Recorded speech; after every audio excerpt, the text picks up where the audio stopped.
Oh, this your boy DG Bags on Off the Record on the Core 94, and I'm here with the legendary Immortal Technique.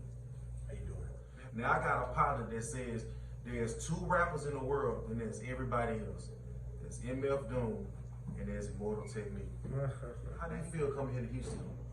I mean, it's great to be back. We came in before. Me and my brother Poison Pen was here. We did a benefit show for the people. Obviously, they were going through a very difficult time, and even churches were closing on them, right? And then the people had to shame the church to open up. But there was a lot of people that, you know, weren't getting love on the radio, like people like Trey the Truth, who I heard was banned from a damn station. I was there with him going around all these neighborhoods with the homies, just giving out emergency supplies. We was cleaning out people's houses.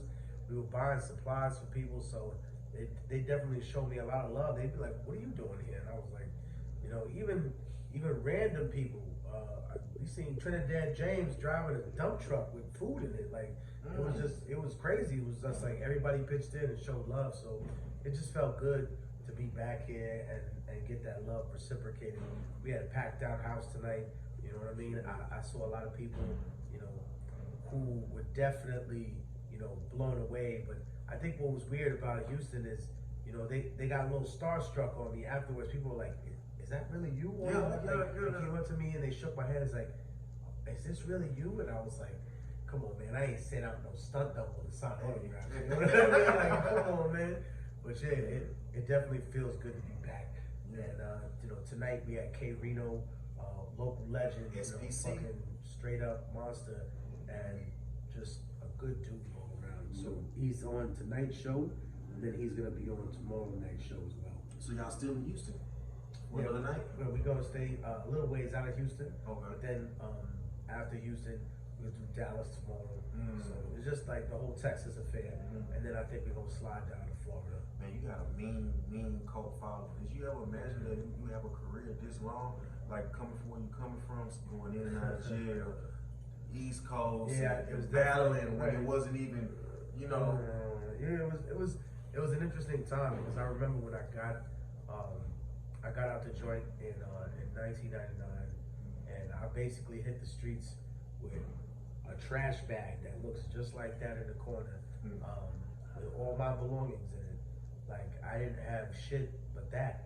I keep this little piece of paper because I always had like a little bank account since I was a little kid. You know, store like $100 in there, get my little change money, and I had $17 in my account and all my life's belongings in a fucking trash bag. And now that I think about it, 1999, that was 20 years ago for him. 20 years ago, everything that I had was in a trash bag, and I had $17 to my name. And here I am, 20 years later, touring the country, tearing it down. You know, I could afford to bring all my friends on tour, or a lot of them, and then, you know, I pushed past a lot of the bullshit. Plus, you know, the battle scene changed a lot. Because when I was out, like, the funny thing I always tell people is, nowadays I hear about people battling, they do like 5, 10 battles, and they're considered a veteran. And I'm like, well, you battled 5 niggas and you a veteran? Bro. Like, it's funny to me because I'm like, you know, Poison Pen will tell you, because he used to run the scene back then. I battled 5 people in one night just to win the battle. And if you battled 4 niggas and you didn't beat the nigga at the end, you didn't get a goddamn thing, yo. Right. I feel like we them boxers that box for like 800 rounds. You know what I mean? 150 rounds just in there. And then, but the crazy part is, to me, is that when I look back at those times, those are some of the best memories of my young adult life. You know, when my brother Jay Arch was still alive, and my brother Pumpkinhead was still alive, and we used to just run around everywhere, man. Body and shit. Yeah, just we would battle people outside the club. You know what I mean? The security try to throw us out. We started battling them, throwing shit at them. We got into so many fights, brawls, out of control shit. And I'm glad to be alive, man. And that's why I always tell the OG. That's why I said that shit tonight. I said, man, when I ever hear young motherfuckers talking about, oh, he old, I laugh. I'm like, I pray that one day you live to be as old as me. I pray that one day you live to buy your mother a house.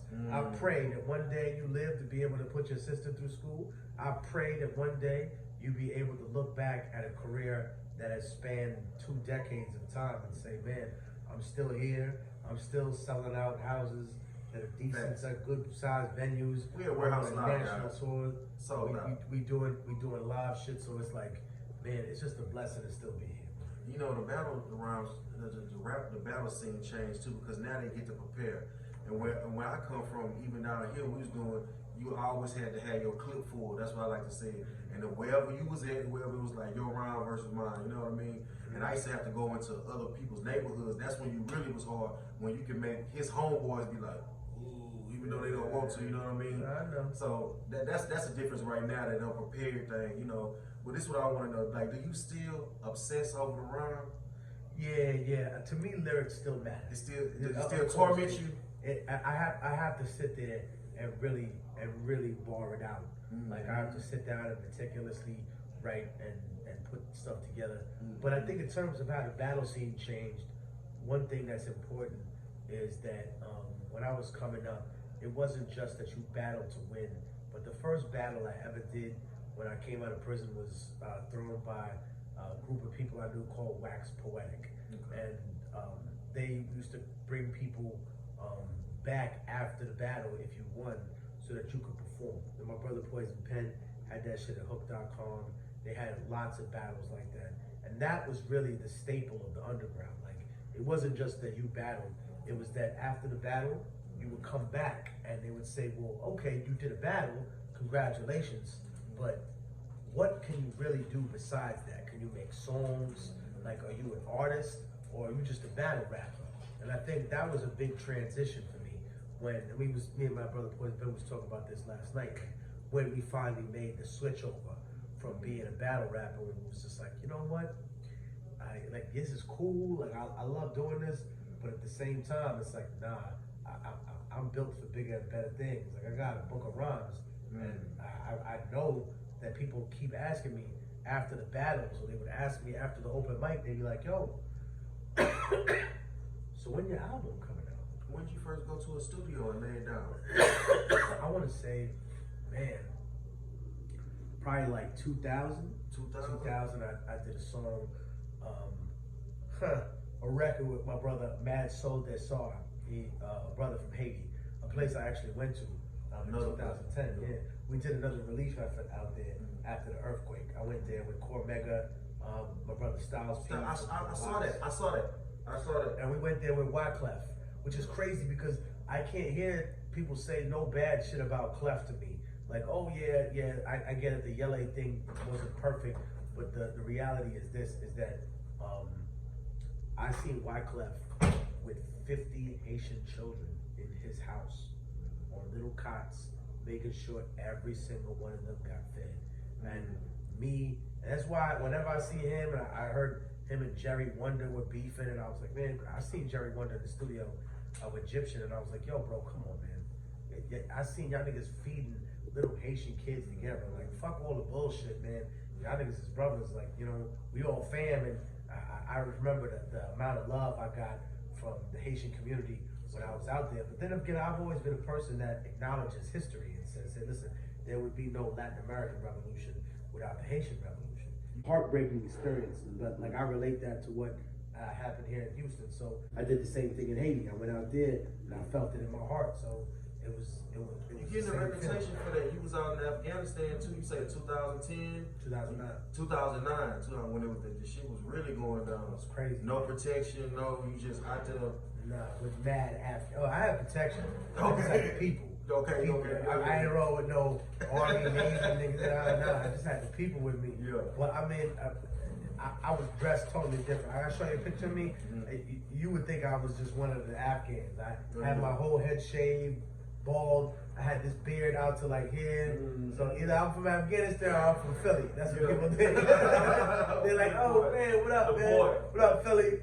So people would see me and they'd be like, is that you in the Shalwar Kameez? And I'm like, yeah, bro. I'm just coming through with everybody. But it was definitely a crazy experience because like when I was out there, you know, I walked through mountains and the guy would be like, follow the white stones. He goes, you know, the white stones that are painted. And I said, okay. And I said, why should I follow the white stone? He goes, because that's where the landmines aren't. And I said, oh shit. And he goes, you see those little holes right there? He goes, that's where somebody lost their leg, lost their arm, blew their dick off, and their knee off. And I said, damn, that's crazy. And he goes, well, out here, the landmines are relatively small because this was all based on guerrilla warfare. So when I went out to Afghanistan, I read up on it, and the reason they were like that is because people usually travel in a unit or in a battalion, and if you could blow somebody's leg off, you slow down the whole group, and then everything reverberates in the mountains. You can hear the echo of a blast for miles, and because the Afghans knew their territory so well, they would go through their cave system, find out where people are, keep pot shotting motherfuckers. So every once in a while, boom, you hear some shot. Oh man, somebody else lost their leg, now you gotta carry them. So that is the point of guerrilla war, not to succeed, just to make the enemy bleed. That's why I put that shit in the mortar. I'm trying to tell you, man, keep it real by living reality. You know what I mean? Let me ask you this, who's one of the nicest MCs you ever came across that nobody knows? Someone that I that people don't know at all, that people haven't heard. Yeah, just somebody don't know that you was like, man, the nigga was just nice, he was just mad impressive. You may not know him, but there was a dude who used to hang around. He used to hang around Spanish Harlem. His name was Jigsaw, the Puzzler, and he used to nice, yo. And I remember he used to roll with Natural Elements for a minute, but like he didn't release a lot of records. But man, Jigsaw, and he had a partner with him called Mr. Ed, right, like the horse. Mr. Ed was that nigga, man. Me and Mr. Ed and Jigsaw the Puzzler would rap forever. Yo, when I say forever, we'd be like them little annoying niggas that are still rapping at like 3 a.m. and I know the OGs would probably be like, yo man, shut the fuck up. All right, just shut the fuck. I don't want to hear any more niggas rap. I'm tired, man. Y'all niggas get the fuck out my house, man. And we be rapping outside, and then we rap in a street corner, and then we rap somewhere else. And we'd always battle, and you know, I always tell people, yo, I really hone my skills, just being able to rap with people who were nice and who were not just that, but you know, they were people from uptown, so it was easy for me. Then Mr. Ed moved out to Brooklyn. So I would go see him out there once in a while. He was up on Utica, and it was just cool. It was just good to be around people my whole life that could not just rhyme, but had an understanding of the culture. You know, like Chino Excel, Mr. Mecca, Poison Pen, Static, SP, Grindberg, even they all got an understanding of the culture, and that to me is very important. It's more than just music. Like when they write down the history of what we did, like 40, 50 years from now, they gonna say, hey man, these people just they weren't just singing and dancing, they were rapping. And if I could just close out this with something very important that I want to tell you, your fan base out there. The record is called The Middle Passage, and in my research on The Middle Passage, I discovered that over 10,000 individual instruments of African people, specifically West African people, were destroyed by European colonizers and slavers. And the reason that they destroyed their instruments is because instruments were what they used to make the basis of the foundation of all education for people. And I'll make it even more personal, because whether you're fans of black, white, brown, whatever, nobody watching this learned their ABCs through a mathematical scale. You all learned it through a musical scale. Anybody and a mother who don't even know how to read can tell you what the ABCs sound like. So what I think is interesting is you have to wonder, is hip hop just the innovation of African people and indigenous people that are coming back together to create music? Or can we go even deeper, and can we tell people that hip hop in itself is African people, specifically Black Americans, reclaiming the culture that was stolen from them, reclaiming those sounds that were taken from them? And just to put the icing on the cake, ask yourself, what did European music sound like in the 12th century and the 1300s, before the slave trade went into with a vengeance? Didn't sound anything like classical music, right? Well, what do you think they did with all the blueprints of those beautiful instruments, right? All the string sections and the brass. Where did that all go? There you go. it down like that. What's one album, what song that you want them to remember about? One album. I mean, obviously the Middle Passage, because I think that's going to be a pièce de résistance.